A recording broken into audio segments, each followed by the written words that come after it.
हरियाणा में चुनावों का ऐलान हो चुका है। इस बार हरियाणा में कांग्रेस और बीजेपी में सीधी टक्कर देखने को मिलेगी। जुबानी जंग का दौर भी शुरू हो चुका है। बीजेपी की तरफ से कमान संभाली है खुद मुख्यमंत्री नायब सिंह सैनी ने, जो लगातार हुड्डा परिवार पर हमलावर है। तो वहीं राज्य में कांग्रेस के लिए सबसे बड़ी मुश्किल पार्टी के अंदर ही बड़े नेताओं में गुटबाजी का होना है। नमस्कार, इंडिया टीवी में आपका स्वागत है। मैं हूं आपके साथ दीपक प्रजापत। विधानसभा चुनावों की तारीखों का ऐलान होते ही कांग्रेस आलाकमान के लिए नया सिरदर्द पैदा होता दिख रहा है। कांग्रेस में सीएम चेहरा बनने की होड़ लग गई है। कोई पार्टी छोड़कर जा रहा है तो कोई सांसद ही छोड़कर विधानसभा चुनाव लड़ने की बातें करने लगा है।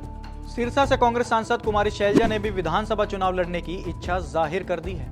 पूर्व मुख्यमंत्री भूपेंद्र सिंह हुड्डा खुद को सीएम फेस मानकर ही चुनावी यात्राएं कर रहे हैं।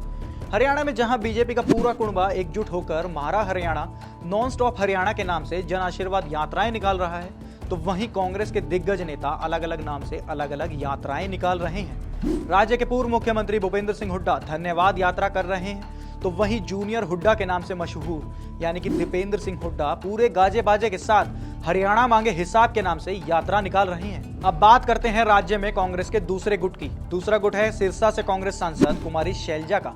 कुमारी शैलजा संदेश यात्रा का झंडा बुलंद कर प्रदेश में घूम रही हैं। हुड्डा के खिलाफ एक और गुट एक्टिव है। इस गुट की अगुवाई कर रहे हैं रणदीप सिंह सुरजेवाला।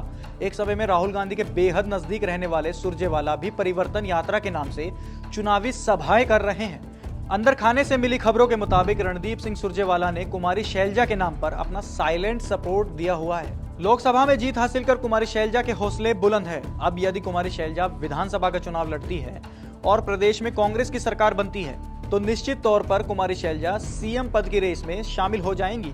पिछले दिनों कांग्रेस के राष्ट्रीय अध्यक्ष मल्लिकार्जुन खड़गे के सामने कुमारी शैलजा और हरियाणा कांग्रेस के अध्यक्ष उदयभान के बीच जमकर बहस हुई थी। बहस इतनी बढ़ गई कि दोनों नेताओं के बीच तू मैं होने लगी थी। आपको बता दें कि उदयभान को भूपेंद्र सिंह हुड्डा का वफादार कहा जाता है।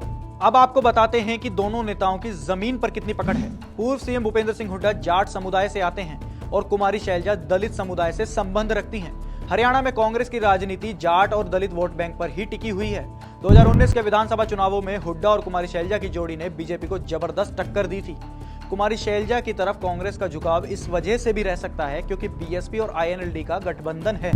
ऐसे में कांग्रेस अगर कुमारी शैलजा को नाराज करती है तो उसके हाथ से दलित वोट शिफ्ट हो सकता है। चुनावों के समय राज्य में कांग्रेस के सामने हमेशा से ओल्ड एंड यंग नेताओं ने परेशानी खड़ी की है।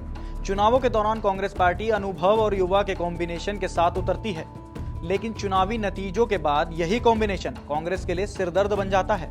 उदाहरण के तौर पर मैं आपको बताता हूं, राजस्थान में अशोक गहलोत वर्सेस सचिन पायलट, छत्तीसगढ़ में भूपेश बघेल वर्सेस टीएस सिंहदेव, मध्य प्रदेश में कमलनाथ वर्सेस सिंधिया और पंजाब में आपने देखा होगा कि कैप्टन अमरिंदर सिंह वर्सेस नवजोत सिंह सिद्धू। फिलहाल बात हरियाणा कांग्रेस की करते हैं, जहां कुमारी शैलजा के विधानसभा चुनाव लड़ने की इच्छा ने भूपेंद्र सिंह हुड्डा के लिए परेशानी खड़ी कर दी है। हालांकि कांग्रेस ने अभी तक सीएम चेहरा घोषित नहीं किया है और दोनों नेताओं ने सीएम फेस पर फैसला कांग्रेस के शीर्ष नेतृत्व पर छोड़ दिया है। कमेंट सेक्शन में कमेंट करके बताइए कि आपको हमारा ये वीडियो कैसा लगा और इस तरह की तमाम जानकारी के लिए आप देखते रहिए इंडिया टीवी।